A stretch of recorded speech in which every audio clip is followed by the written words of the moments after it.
Welcome back to the Aussie Shed, folks, for what I think is probably going to be the final episode in the 20-ton press build. And the thing that we're going to be doing next is sorting out these airlines. So let's have a bit of a look at that, eh? You may have noticed just before when I had the winch handle on the bench, folks, that there was this sort of bloody offcut of a bit of billet aluminium here, and the reason I've got this out is I think I'm going to use this to make a hose holding bracket for the press. And in my opinion, nothing says Australia more than a billet hose holder on your press. So let's go and have a look at what I plan on doing on the press with this. So that's just a bit of a freehand drawing, folks, of what I plan on making. It may change a little bit when I actually start nutting it out and start putting measurements on it and stuff. But basically what it's going to do is bolt on to the side of the frame at the back and just bring all these hoses. Oh, got this bottom one as well. Just sort of hold both of these hoses in a position where they're clear of the press pins and the frame. The frame doesn't go up any higher, but I want a little bit of clearance on the upside of it, and I want it to just be out of the way so that I'm not concerned that, you know, when I'm moving things up and down and shoving the press pins through, they're just, you know, all clear of the hoses. I'm making a holder for both hoses because I actually want to bring this hose, like the feed hose, I want to bring it sort of up and over along here as well, to bring it out to the other side, because on the other side of the press where it sits is where I'm planning on putting an outlet for my air compressor that I can plug it into. I don't have anything there at the moment, but while I'm setting this up, I may as well you know, situate the hose where I want it. I'm planning on doing an airline fit out in the Aussie Shed, so that's sort of a, you know, a video series that might be coming up soon. So that's just where I want to run it for the time being, which is why I'm putting both hoses in this hose holder.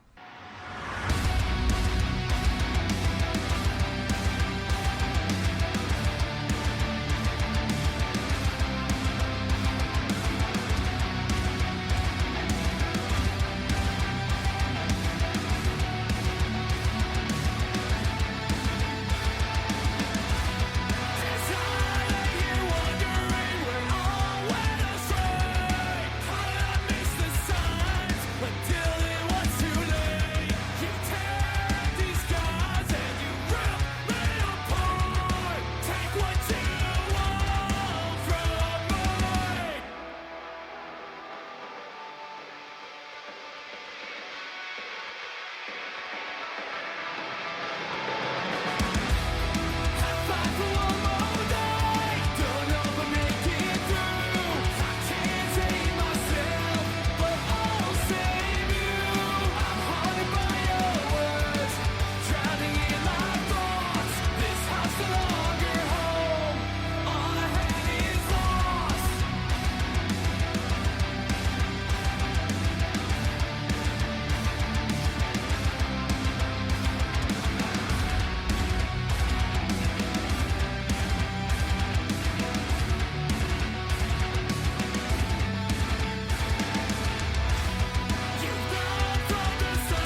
I think that turned out pretty reasonable, folks.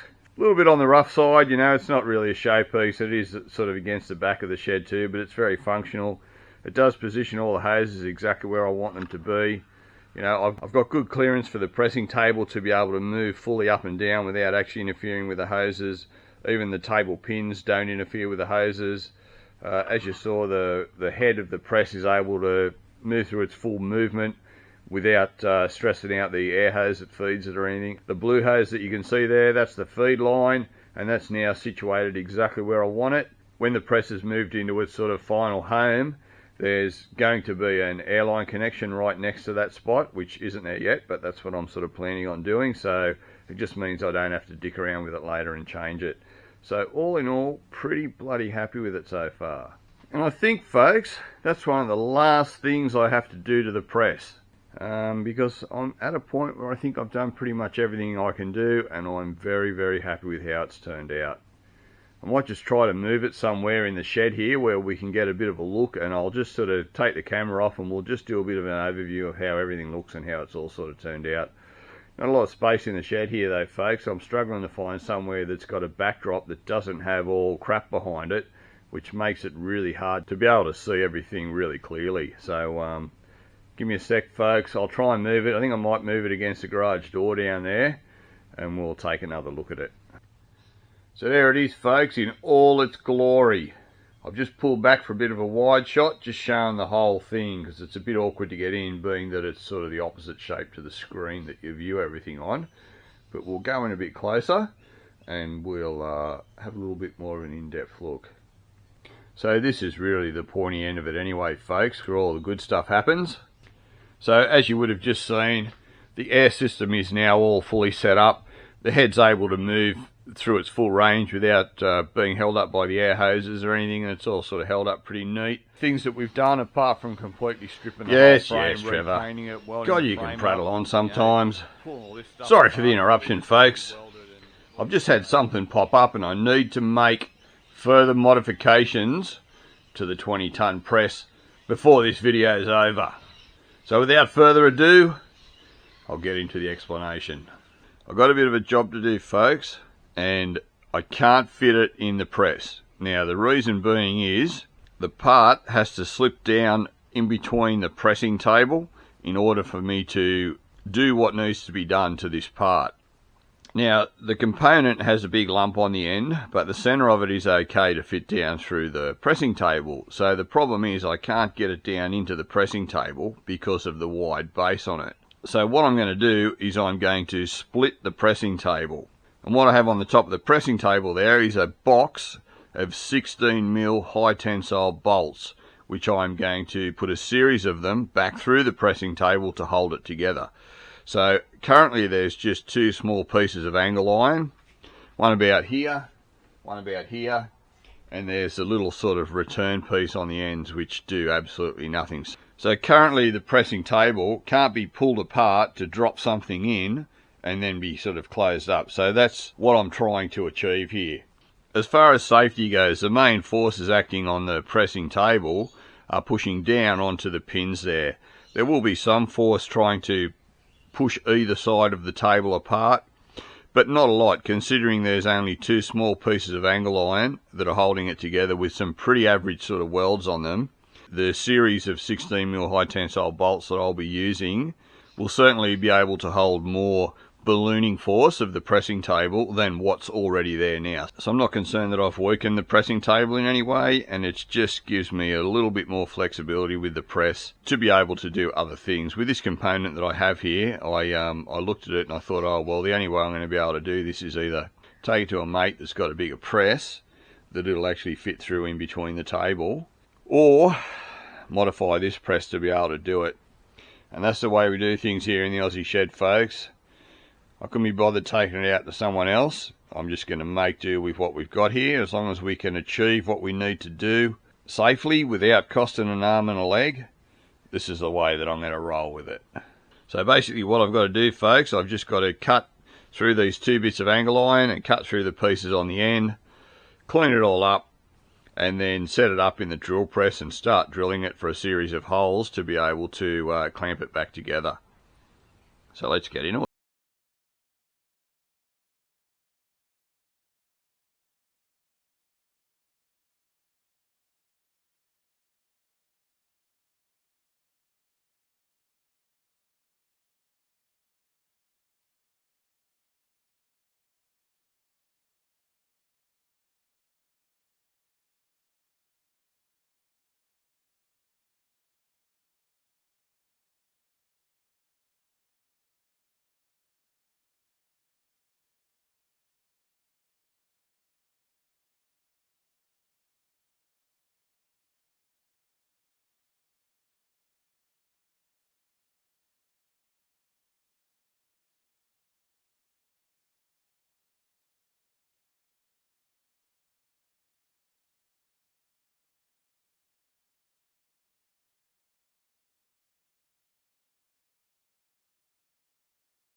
So you get the gist of that now, folks. That's roughly what we've ended up with.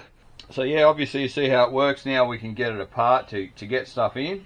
And I've actually got the part here that I'm about to press. So I might just whip it in and just give you sort of a bit of a dry, quick demo. Obviously all this has to be, you know, pulled back apart and properly painted and everything like that to be sort of finished. But I'll sort of show you why I'm doing it and what the issue is and how this overcomes it.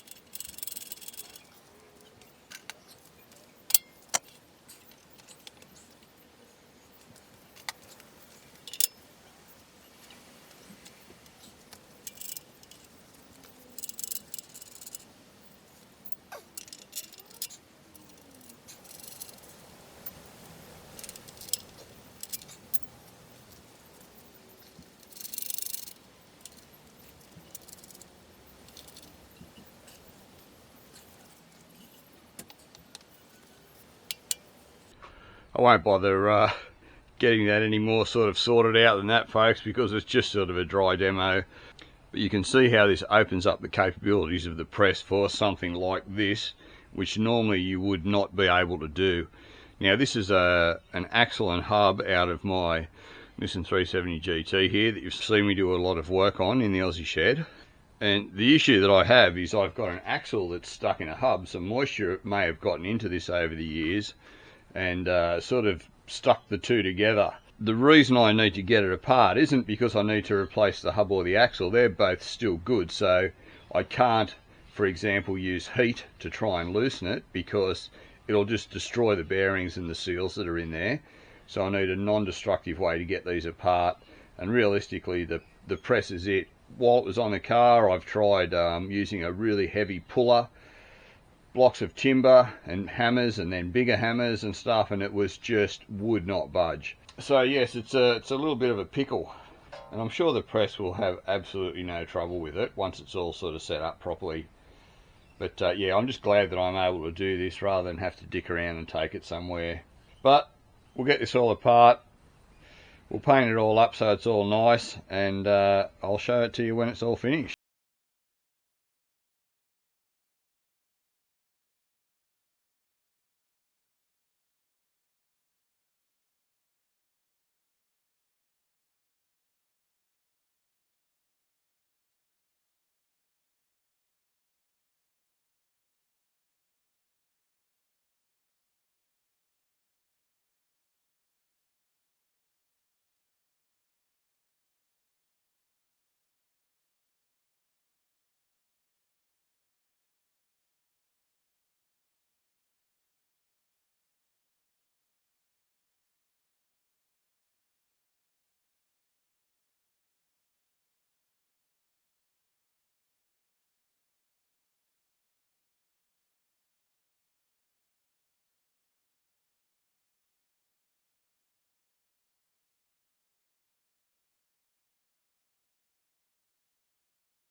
So there it is, folks, all painted up and put back together.